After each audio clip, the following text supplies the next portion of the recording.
Welcome to the show that looks at truth, fiction, and reality with a smirk.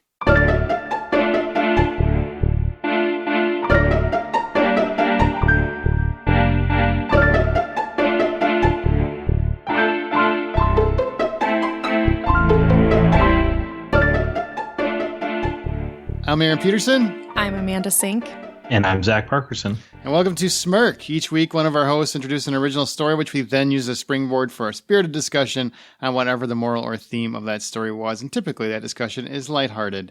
And before we move on, recently, a couple weeks ago, I really feel like that episode came, it's a lot more prominent these days. Yeah, it sure is. That was your story. No, whose story was it? It was Zach's. Zach's That was story. me. Yeah, I was talking about. Yeah, I sure didn't bring it up. No. The Hero diddling. worship. All that hero worship, and then Hardwick. I'm sorry, we can't. He who Don't. should be named. He who shouldn't, yeah. Yeah, well, it's very complex. It's tough. Stitches Hurt. That was the episode. That was the 25. episode. Yeah, a very good story from a young, talented writer, I would say. I agree. Okay, so this week it's my story, and I'm going to tell something that I think you guys are probably going to see where it's going before it gets there. Is it more dead people? It's a holiday theme. Therefore, dead people. Therefore, dead people? It's possible. It's possible. You never know. It's 4th of July. It could Does be. it I involve already know what it is. patricide? Does it involve fireworks? Is it, what did Zach say? Patricide? Yeah, killing your father. Maybe. Wow. Maybe. That's a very, you went in a dark way.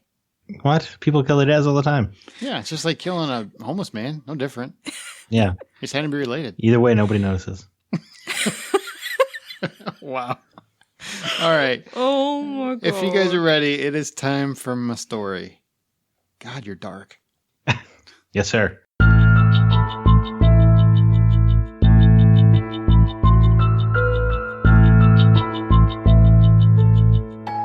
Dusk was approaching, and Sadie knew that meant trouble. Living on the seedy side of Los Angeles, she had seen her fair share of depravity. Drive-bys, assault, muggings, and just general thuggery. She knew that if she did not get back to her apartment quick, back to a cage of her own making, she knew things would end poorly. As Sadie rounded the corner, she saw them. 4 young men, all blinged out and dressed to cause problems. She kept her head down and began to soldier on. Don't make eye contact, she thought. Then the catcalling began. Oh no, she thought. I knew running late today, of all days, was going to lead to this. Sadie continued just as she heard the feet behind her. At first they seemed distant, but they gained rapidly. She looked up at the rising full moon, as if to pray for whatever assistance the skies and the heavens could provide. Where you going, sexy? One of them said. Sadie ignored them and kept moving, picking up speed. Hey, I said, where are you going? He demanded. Home. I don't want any trouble, Sadie replied, never breaking stride. The footsteps, though, they were close. So close behind her. Suddenly he jumped in front of her, stopping her dead in her tracks. Do you think you're better than me? Do you think you're better than us? He asked, just as he lifted his shirt to expose his handgun. Do you not think we're worth a simple conversation? Of course I do. I just don't have the time. Please, I have to go. I don't want any trouble, Sadie replied and attempted to veer around him, when suddenly his 3 friends surrounded her. It's too late for that. You're not going anywhere. Looks like you found us, and we'll let you call us trouble, he said as his entire crew looked her up and down, leering. They each had Sadie pinned. She knew she wasn't going anywhere, and exactly what it was that they wanted. Sadie looked up again at the sky, let out a sigh, and looked at their leader. You misunderstood. I wasn't worried about you getting to me.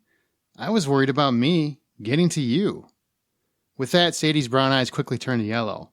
Her teeth began to elongate. What the hell is wrong with you? The leader asked, as each of the 4 men began to tremble in shock. Sadie grinned, a full Cheshire smile, her fangs now fully exposed. Oh, I'm going to be just fine, she growled. As her fingers completed the transformation to hairy claws, she snarled back, How do you think this will end for you? Under the light of the moon, the screams and growls disappeared in the wind, and Sadie made it home in time to watch a glorious sunrise. Oh.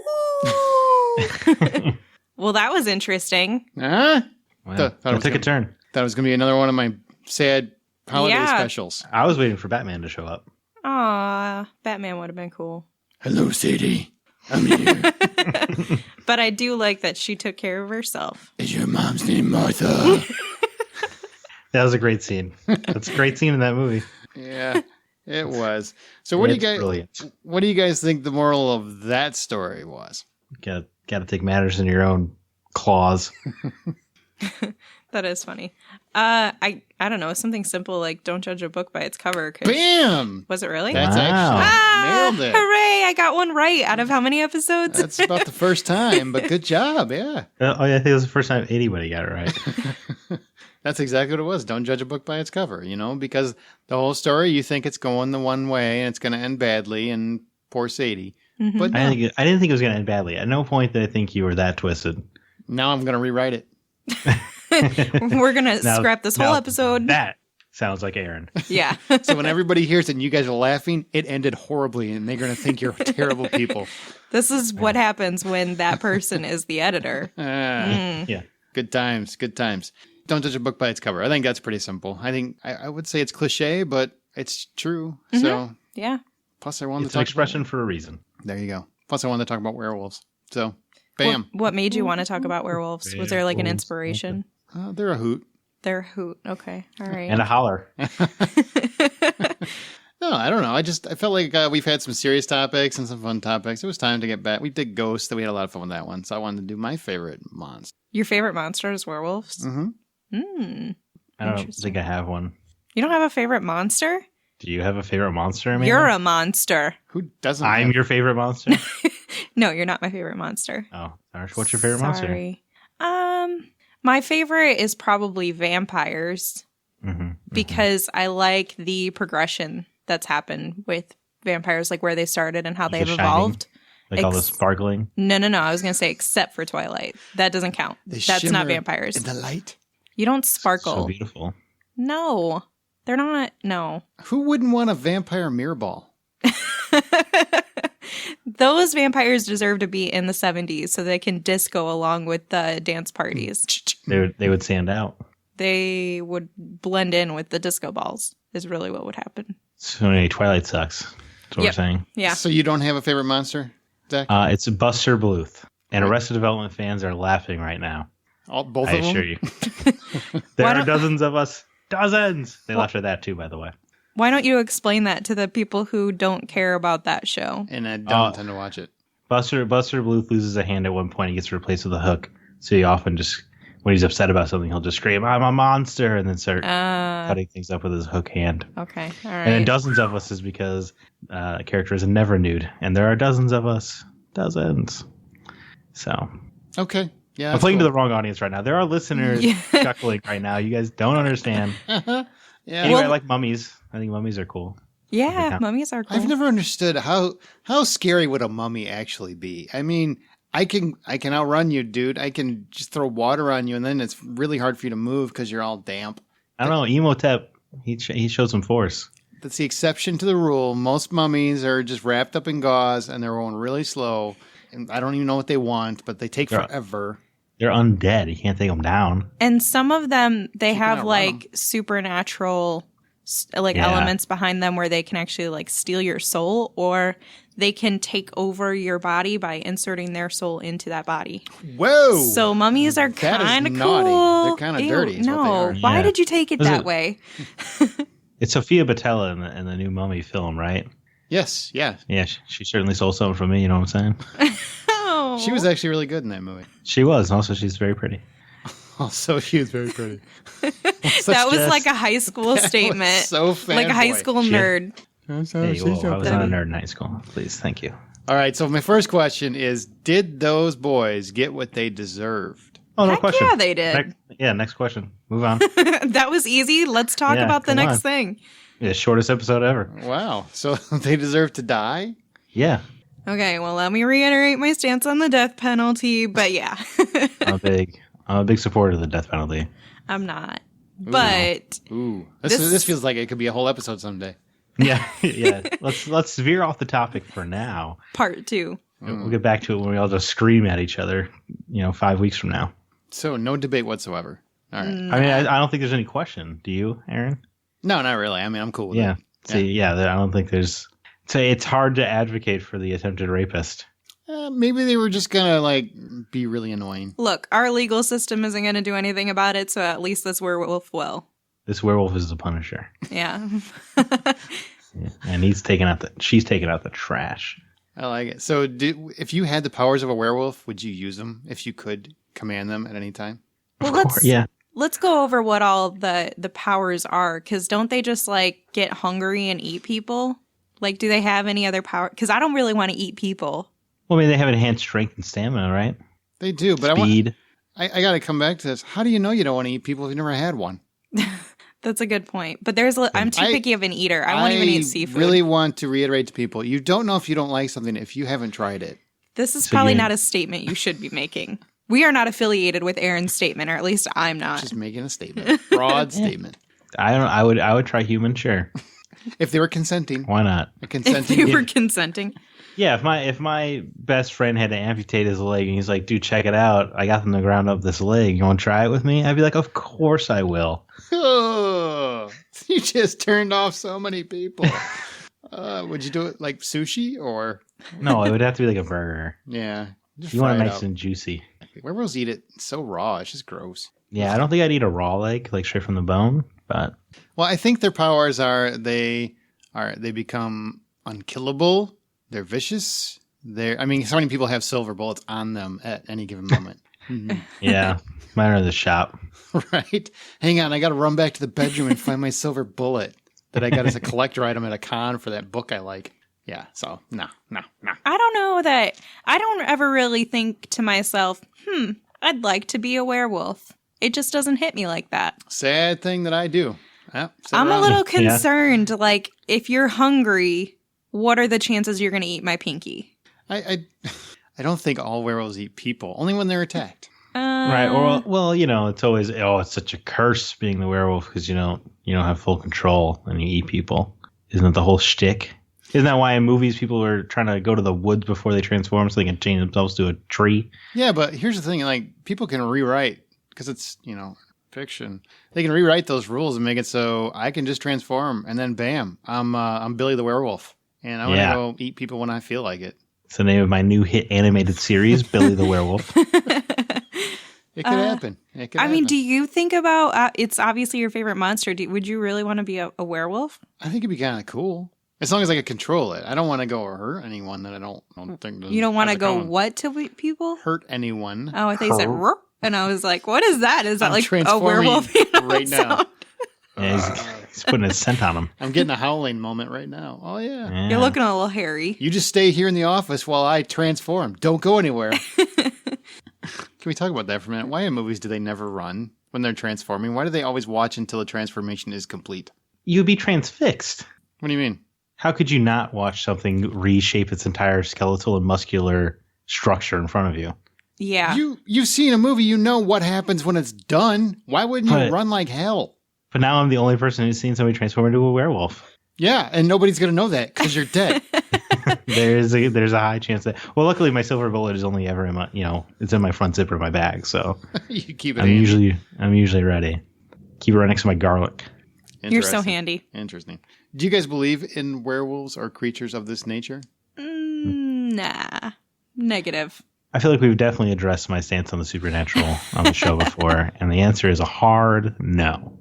So always. I'm sure there are some animals that possess more werewolf characteristics and even human characteristics than we even realize sometimes, or that we don't fully grasp. But I don't think it's like humans turning into werewolves. I don't think that that's a thing.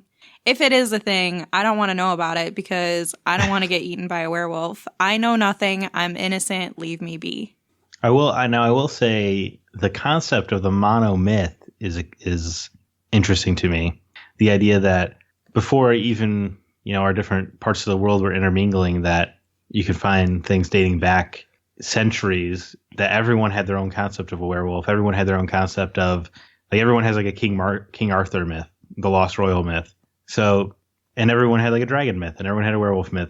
And so it is always interesting to me that everybody in different parts of the world, when they couldn't communicate, came up with the same myths does feel like maybe there is something there.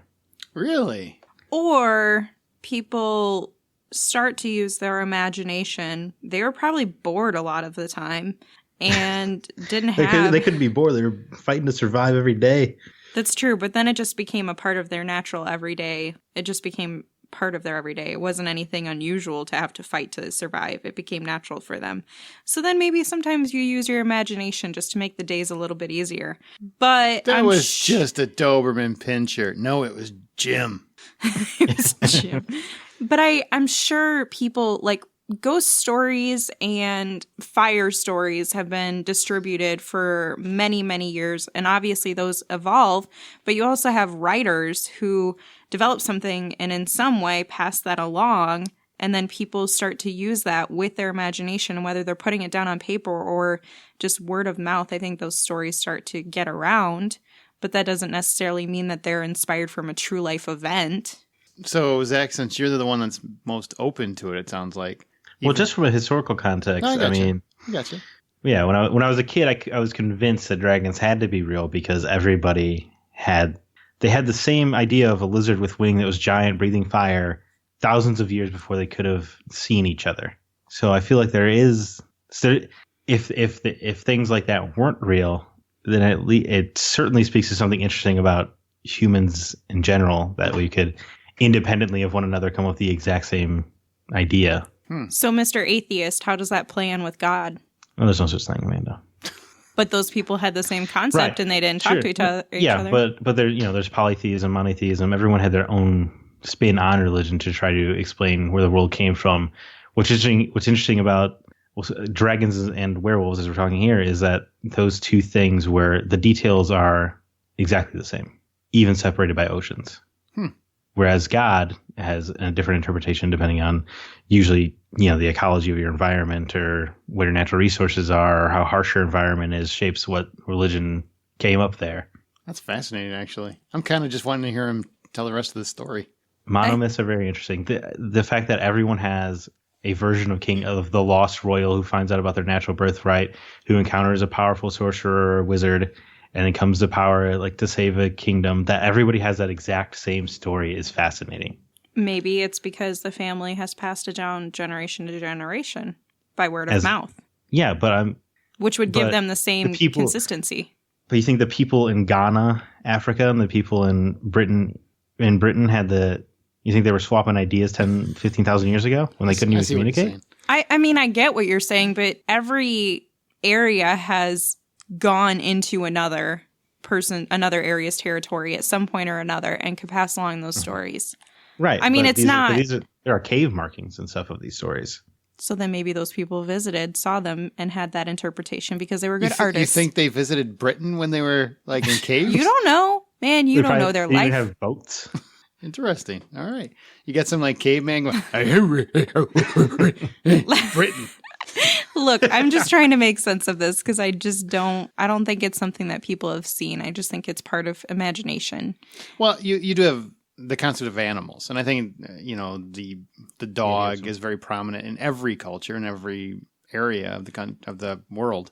So to me, that seems a very practical application of folklore. How you would have an animal and you would transform it into a bigger animal, people turning into that animal, that sort of thing. Dragons, that's a little harder to get to because never seen anything that looked like a dragon before. Maybe an iguana. Lizards and stuff. That's a little smaller. Doesn't fly, doesn't breathe fire. That's quite a leap. Amplify it. You have dragons. Dragons are real. You heard it here first.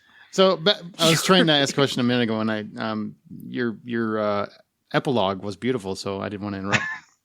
Since you are more open to it in that respect, and you still don't believe in supernatural stuff, but a little bit more open to it, if you are kind of out in the middle of nowhere, streets at night, woods, whatever, and you hear a howling, does it ever cross your mind that it could be a werewolf? Or do you ever think that?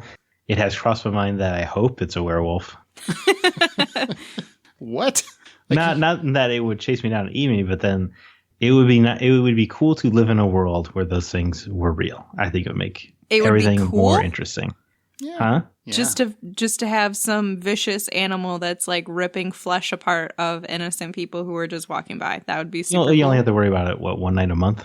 3. It's just like The Purge. I mean, no big deal. Yeah, 12 Perfect. hours. Lock your door. You're fine. You know what? To me, the concept of the werewolf is the reason why it's so prominent to me, why I love that story or that lore, whatever, however you want to phrase it, is because it's really about a person who is trapped in who they are. They have no control over what they do. And it is like a curse. And it's kind of, to me, it's an allegory for everybody else's life. There's something that they have that they're burdened with, or something that they feel they can't do anything about, and that sort of thing. And I just like that. I find it very fascinating that you have people that are just trying to be good people, but they're forced to be a monster. It's kind of like the Hulk. If you watch, I like your interpretation for sure of werewolves. It's interesting. And I think that people, whether you vampires are just sexy. They're beyond sexy. Did you see Tom Cruise and Brad Pitt? Whoa, let's back this train up a little bit. Yeah, did you see how he was hitting on that little girl? See if that movie plays today.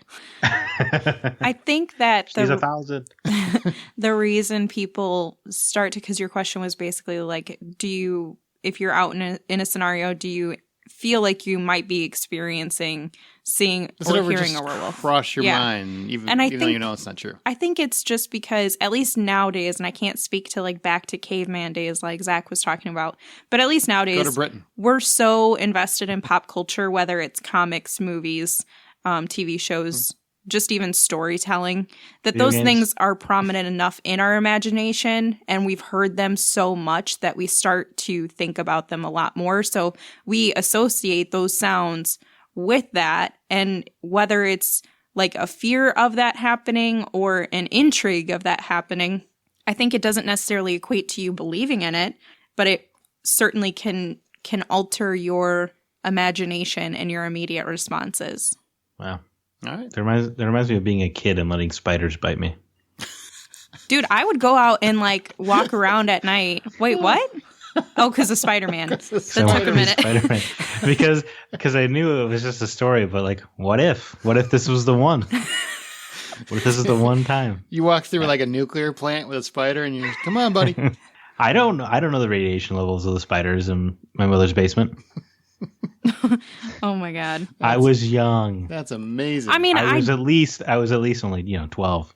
This probably still happened like last week, to be honest. The thought crosses my mind.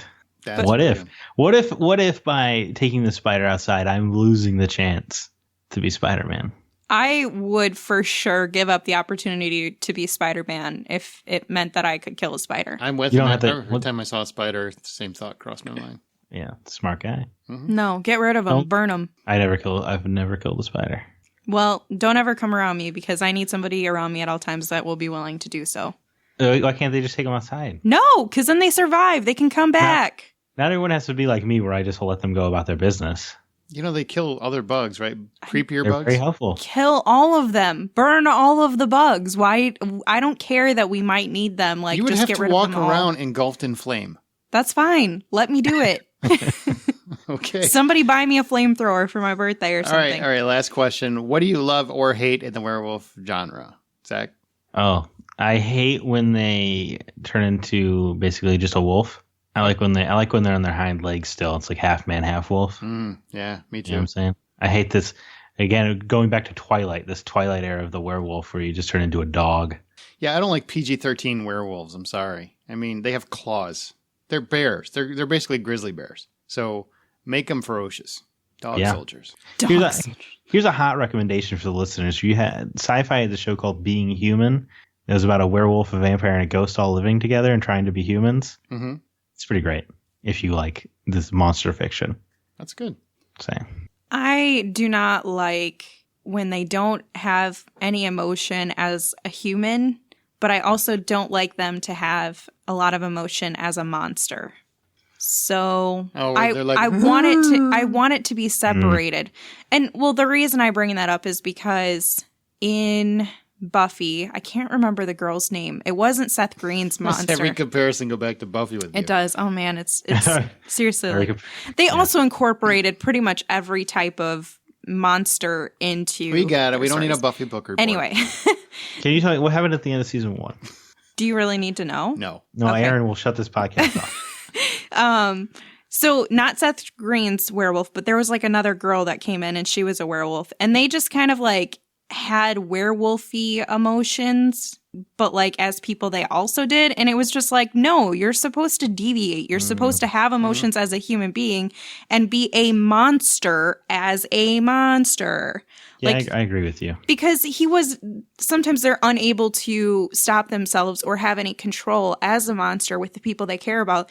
But all of a sudden, then sometimes they can. Like, how does that come in? Yeah, that's kind of a cop-out. A lot of discrepancy there just to try to get your drama across. But he recognizes her.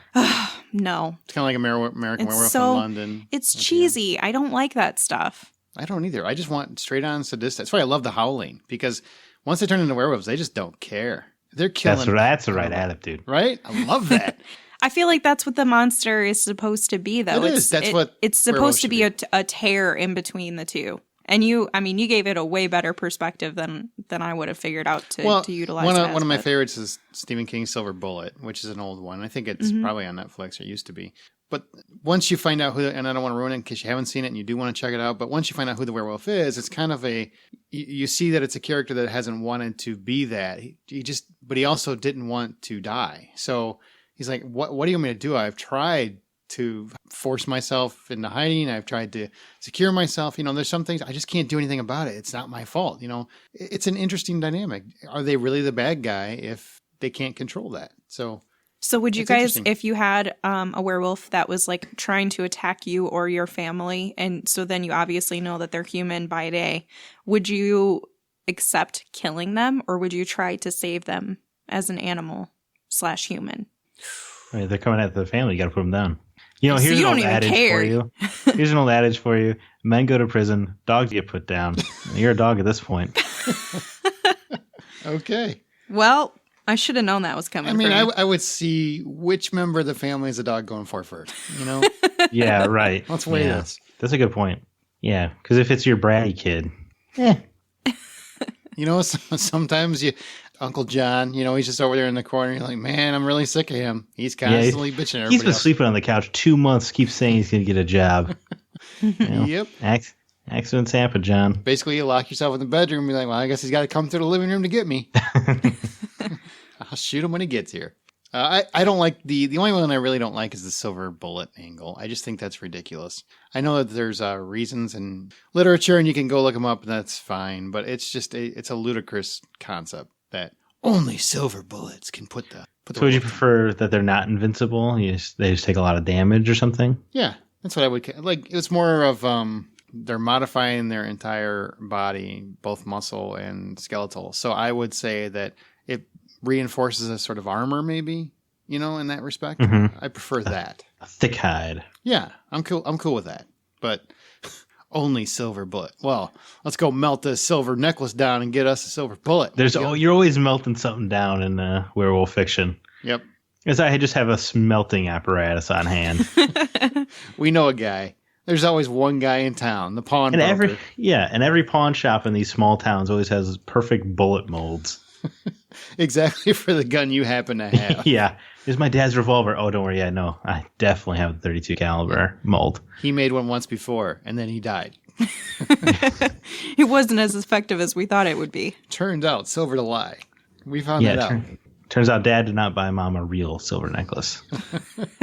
We found out really quickly that Dad was a cheap son of a bitch. Do you guys think my story was truth or fiction?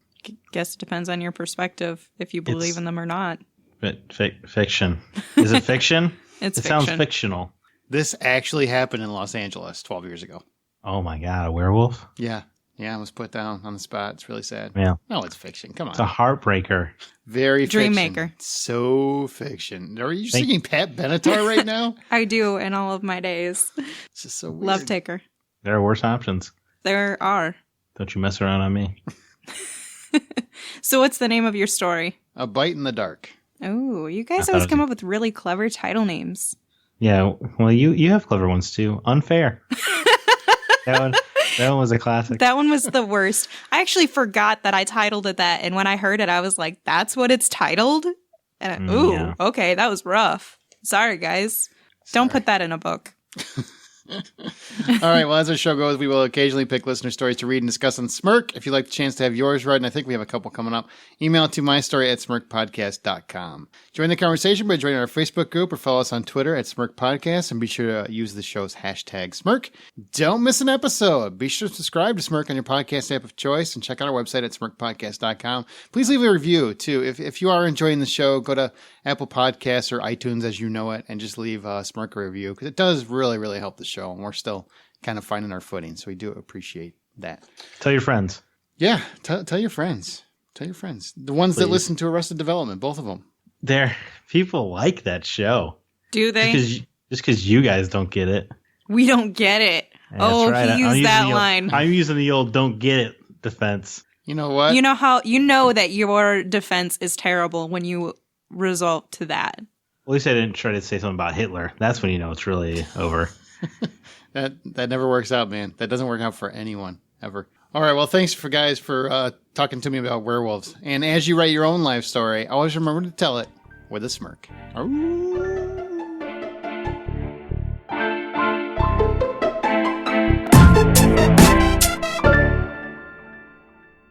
I feel like we should have done that in unison. Yeah, it's too late now. You can't unison and howl. 1, It'll never work. 2, It's not gonna 3. happen. Ow. Ooh.